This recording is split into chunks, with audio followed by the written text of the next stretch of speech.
بسم اللہ الرحمن الرحیم۔ گھر والوں میں جو زوجہ کا رشتہ ہے نا، بڑا حساس رشتہ ہے۔ یہ سب سے دیر سے مانتی ہیں اور سارے رشتے مان لیتے ہیں، مگر اگر جو دیر سے اقرار کرے وہ زوجہ والا رشتہ ہے۔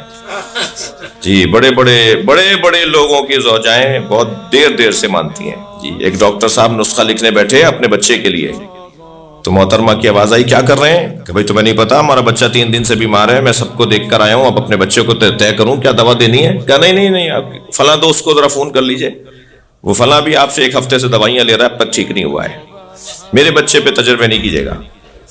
تو ڈاکٹر صاحب کو بھی زوجہ محترمہ ذرا نہیں مانتی ہیں۔ انجینئر صاحب بھی گھر ٹیڑھا بناتے ہیں، اگر اپنا بنائے تو وہ زوجہ مانتی نہیں ہے۔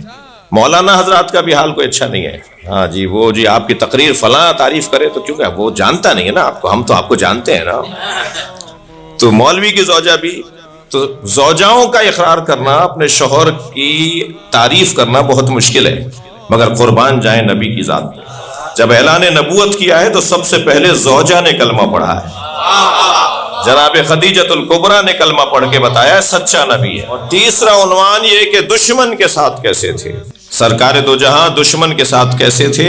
فتح مکہ کے موقع پر جب ہاتھوں میں رسیاں ڈال کر انہیں کھڑا کیا گیا، جنہوں نے نبی کو مکے سے ہجرت کرنے پر تیار کیا، آمادہ ہوئے، لفظ مجبور نہیں بول رہا میں، ماحول ایسا بنایا سرکار کے لیے کہ سرکار مدینہ چھوڑ کے مکہ چھوڑ کے چلے گئے، ان سب کو گرفتار کیا گیا۔ تو آپ تو جیسے انہیں جانتے ہی نہیں تھے، یعنی آپ کے نزدیک یہ اہمیت ہی نہیں تھی کہ یہ تھے وہ لوگ جنہوں نے مجھے یہ ماحول بنایا اور میں مکہ چھوڑ کر گیا۔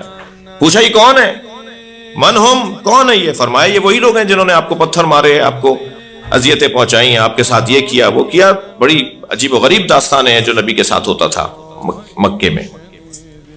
تو حضرت فرمایا اذهبوا انتم الطلقاء، جاؤ میں نے تمہیں آزاد کر دیا۔ اور پھر ہاتھوں کو اٹھا کر کہا اللہم اغفرہم انہم لا یعلمون، یا اللہ انہیں معاف کر دے، یہ مجھے جانتے نہیں تھے، یا اگر مجھے جانتے ہوتے تو یہ میرے ساتھ نہیں کرتے۔ دشمن کے ساتھ حضرت کا رویہ، اور آپ فتح مکہ کے موقع پہ، صلح حدیبیہ کے موقع پہ کھلے مشرکوں اور یہودیوں اور کافروں کے ساتھ جو حضرت کا رویہ تھا، اگر مولا نبی کا اپنے دشمنوں کے ساتھ رویہ ہم اپنی زندگی کا اصول بنا لیں، میں کہتا ہوں ضروری نہیں ہے ہم چاروں اصولوں پر ہی مثالی زندگی گزار پائیں کہ اللہ کے ساتھ بندگی میں کارنامہ کر جائیں، گھر والوں کے ساتھ اخلاق میں کارنامہ کر جائیں، مثلا اپنے چوتھا اصول کے اپنے بات کے لیے کوئی اچھا انتظام کر جائیں۔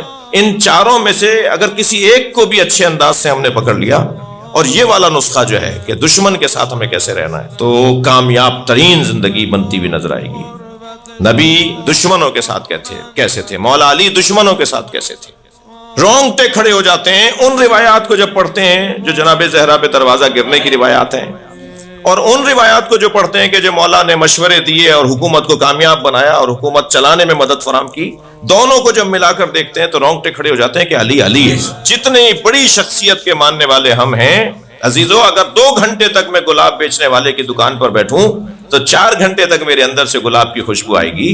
ہم کوئی 70 سال سے، کوئی 80 سال سے، کوئی آبا و اجداد سے، کوئی صدیوں سے حسین کر رہے ہیں، تو ہمارے اندر کربلا والوں کی خوشبو آنا ضروری ہے۔ ہمارے رویے پکار کر بتائیں کہ ہم کربلا والے ہیں، ہم اہل بیت کے چاہنے والے ہیں، لہٰذا ہمارا انداز، ہمارا طریقہ پکار کر بتائے، تب تو ایک عزادار کہلانے کے قابل ہے۔